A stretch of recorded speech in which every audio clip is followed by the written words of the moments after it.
Well, it's the end of the year, so it's about time to do a ranking of all the movies that came out this year.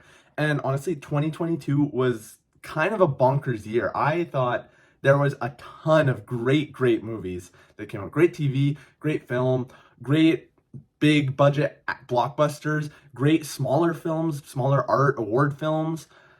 Across the board, 2022 was one of the best years we've had in a while. I think it's better than 2021, better 2020, obviously. Um, and maybe even better than 2019 and some years in there. I, at least for me, I found there was a ton of movies to love this year, and I saw a ton of movies.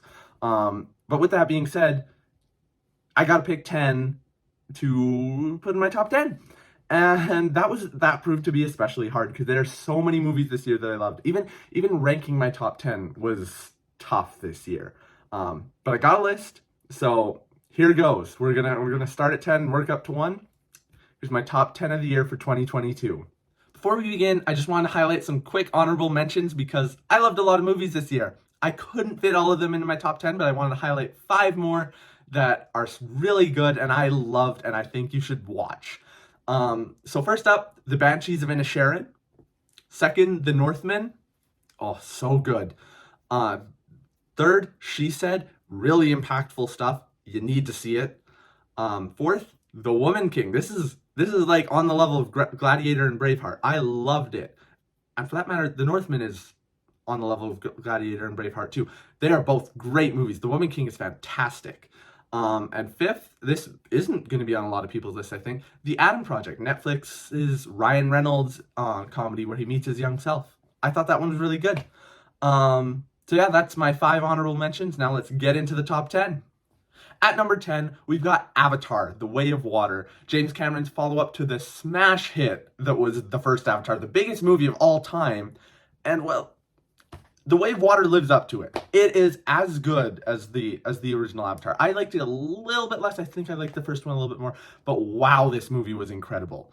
It's a 3-hour roller coaster. It's more emotional. It's got phenomenal visuals, even better CGI than what was in the first movie. I was just blown away. Like watching it, it is a visual feast, and you get sucked away into the world of Pandora. You completely forget about the rest of your life and everything else. It's insane, and I just love the ride that it takes you on. It is thrilling, it's emotional, and it's just got a really good story to back it up. So I can't complain. It was a very awesome movie, great story, and some phenomenal technical achievements from James Cameron. It's just incredible.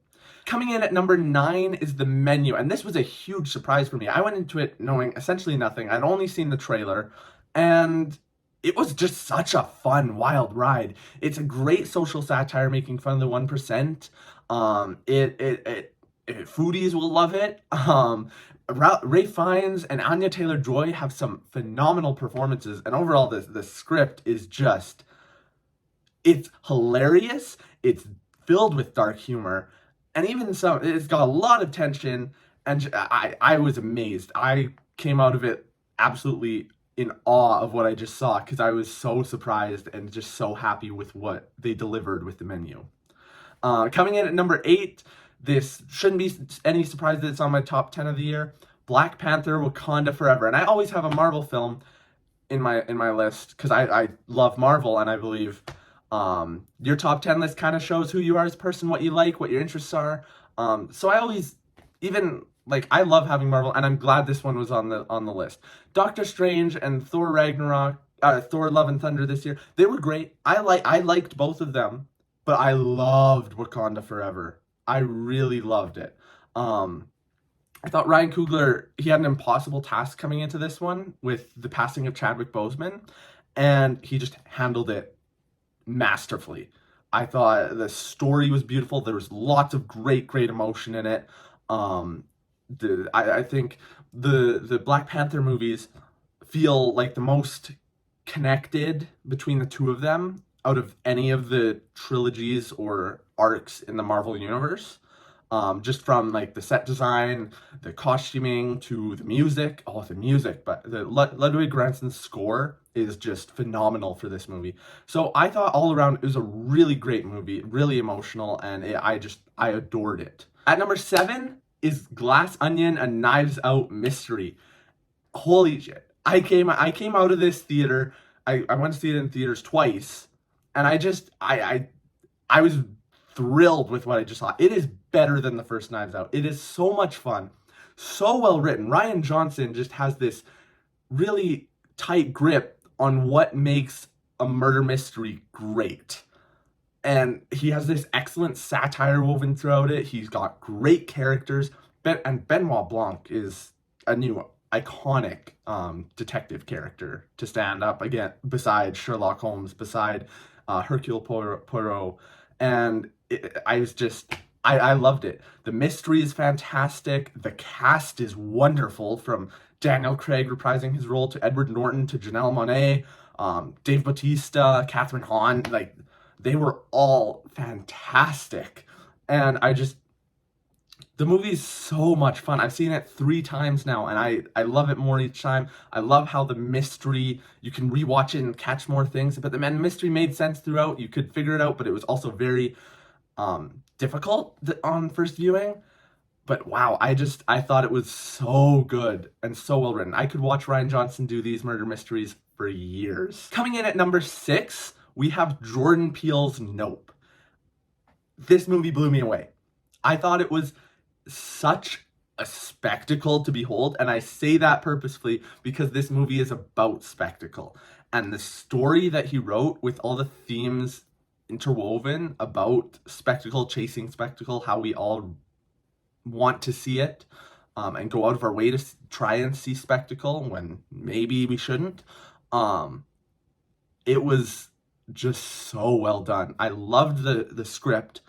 I loved the execution, the cinematography, the tension in this movie is incredible. The characters, I loved Daniel Kaluuya and Keke Palmer in the movie. It was just all around such a great film.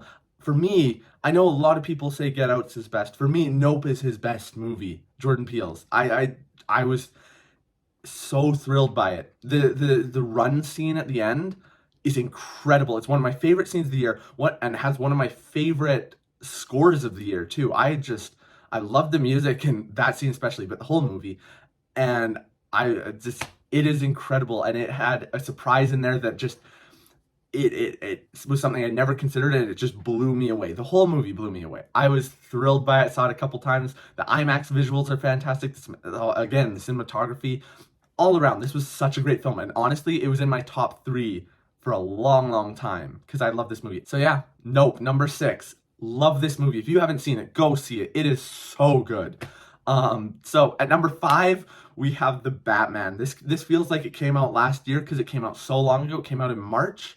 And Matt Reeves has delivered my favorite take on the Batman character.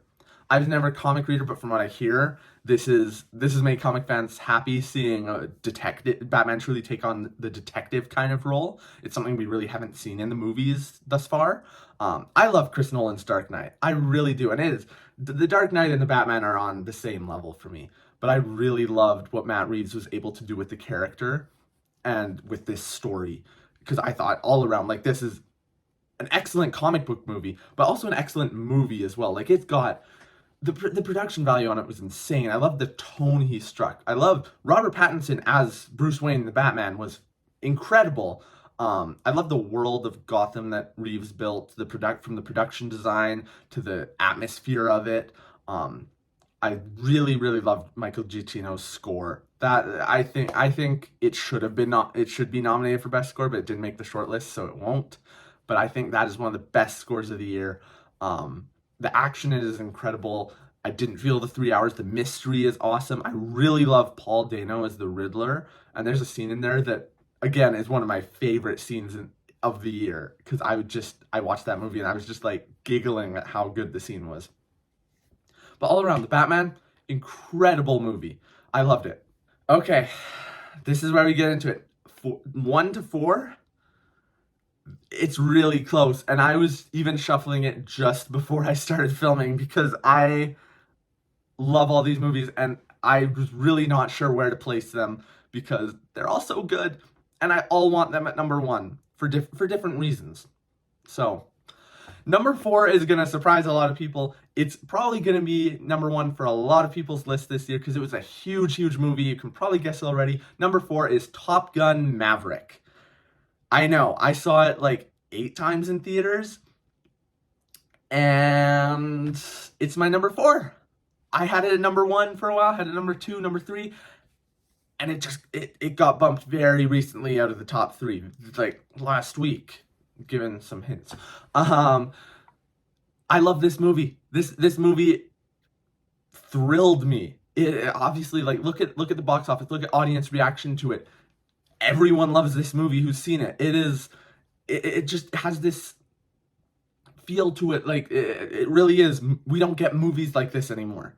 It is a great action film. It's got some stunning aerial photography, the likes of which we'll probably never see again. Tom Cruise is insane for getting them to film in actual cockpits while the planes are flying, but they pulled it off masterfully, and it really paid off. The movie looks great. It's thrilling. It's got a great story, like arguably better than the original Top Gun, I think.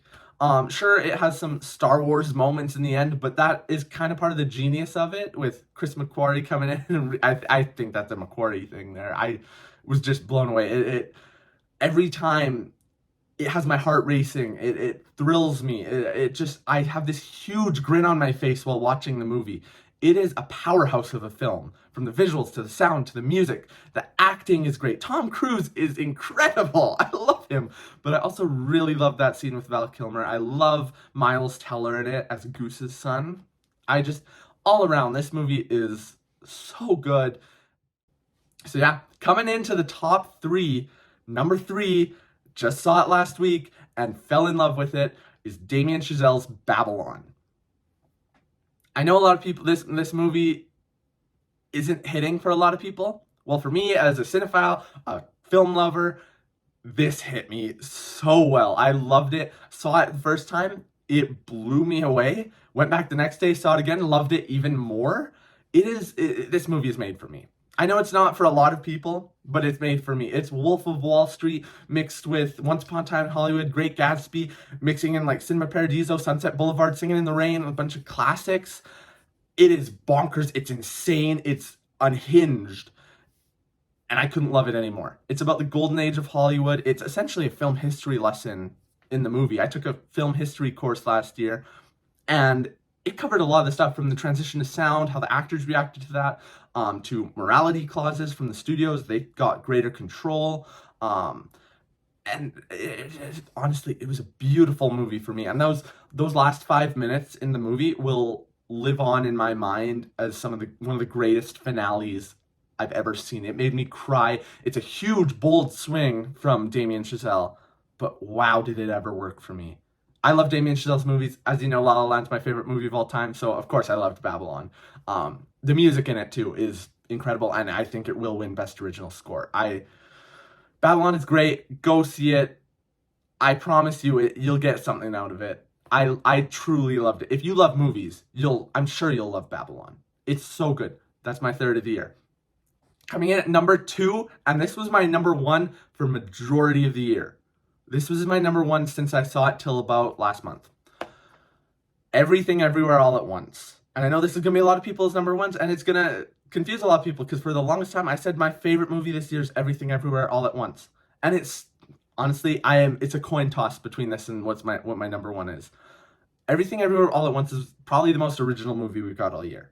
Probably the most original movie we've got in the last few years. Well, maybe not in like the indie circuit and stuff. I know this is more of an indie film, but for mainstream audiences and stuff, this is the most original movie you will see.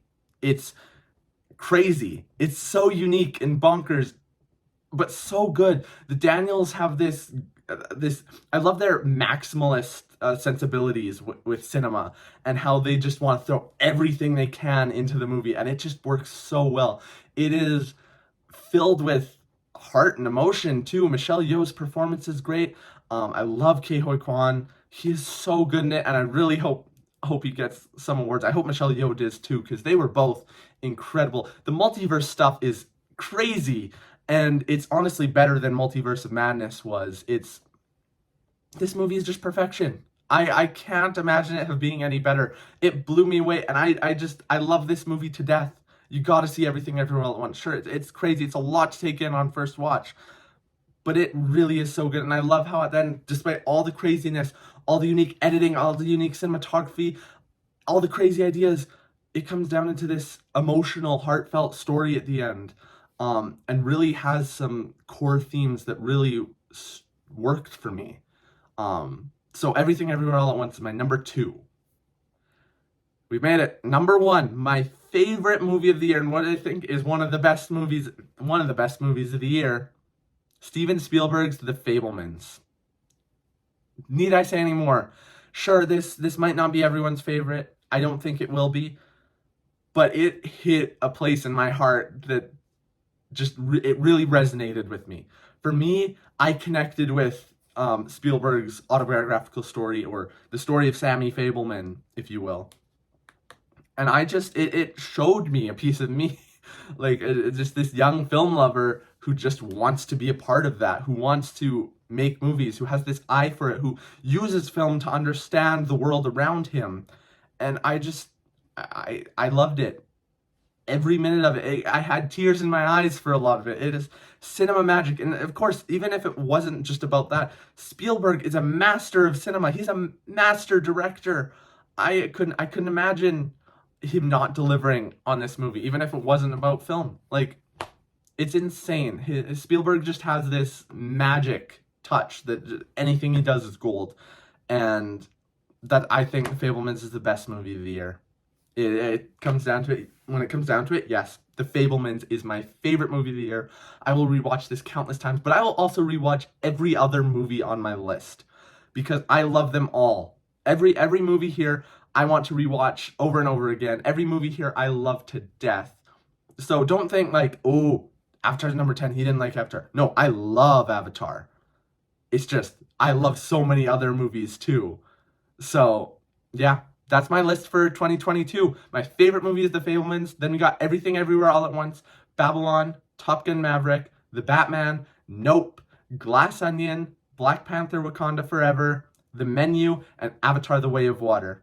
That's my list for 2022. Those are the best movies this year. If you haven't seen them, I highly recommend checking them out because they are phenomenal. So yeah, go see these movies. Go see The Fablemans. Go see Everything Everywhere, Babylon, Top Gun Maverick, Nope, The Batman, Glass Onion, Black Panther, The Menu, and Avatar. Again, I just had to restate it. So good. What a great year film 2022 has been.